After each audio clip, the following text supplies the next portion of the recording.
Newspaper review: 3 contenders emerge for APC national chairmanship position. This day is reporting that stakeholders of the APC have turned their sights on the national chairmanship seat, barely 24 hours after governors of the party and the National Working Committee seemingly resolved the quagmire that had arisen over President Muhammadu Buhari's rejection of the 12-month tenure extension granted to elected and appointed executives of the party at all levels.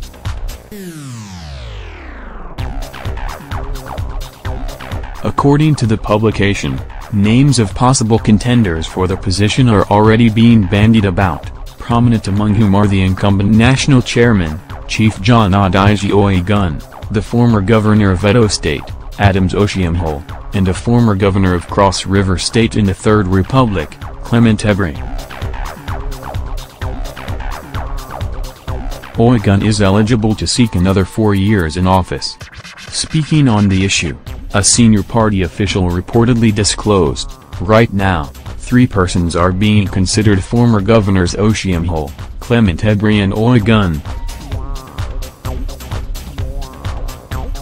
Still on the issue of the APC national chairmanship position, The Nation is reporting that a plot is brewing among supporters of the incumbent, Chief John Adeji Oyegun, to ensure an extension of his tenure. The proponents of the tenure extension for the embattled APC chairman reportedly want to create a stalemate and dump the decision reached on the National Convention by President Muhammadu Buhari and APC governors. In a bid to stop this plan, President Buhari has allegedly decided to attend the party's National Executive Committee (NEC) meeting on Monday, April 9th, before leaving for London. This is in order to ensure that the decision for the APC to have congresses in the convention holds. Some party chiefs backing Oyegun had reportedly invited all state chairmen for a meeting on Thursday night, April 5th, in a bid to fight back against the president's decision. They want the state chairmen to push back against Buhari and the governors. Punch is however focused on the herdsman crisis in Benue State, reporting that members of the House of Representatives from the state raised the alarm over fresh killings in the state by the herdsmen. Speaking on Thursday, April 5th, the lawmakers demanded full military presence in Benue communities constantly being attacked by herdsmen.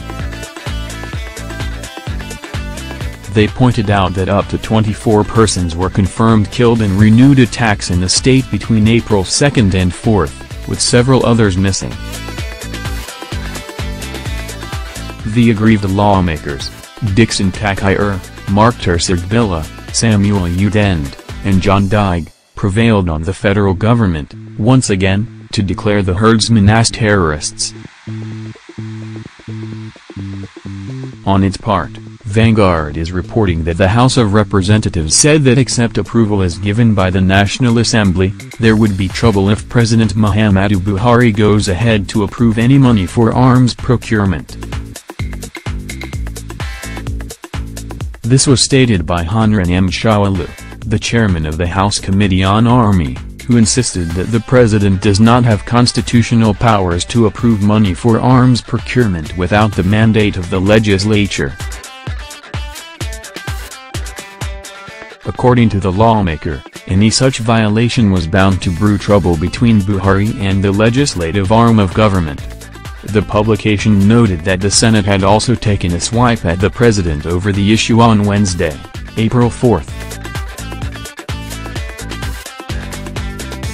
Senator Ben Murray Bruce, vice chairman, Senate Committee on Media and Publicity, had stated, "It has not been approved, it is simply the choice of words. The presidency or the executive cannot spend a single kobo on such a mission unless the National Assembly approves that. It is only when the Senate or National Assembly approves that the executive can go ahead to spend such money. The executive can only recommend and not to approve."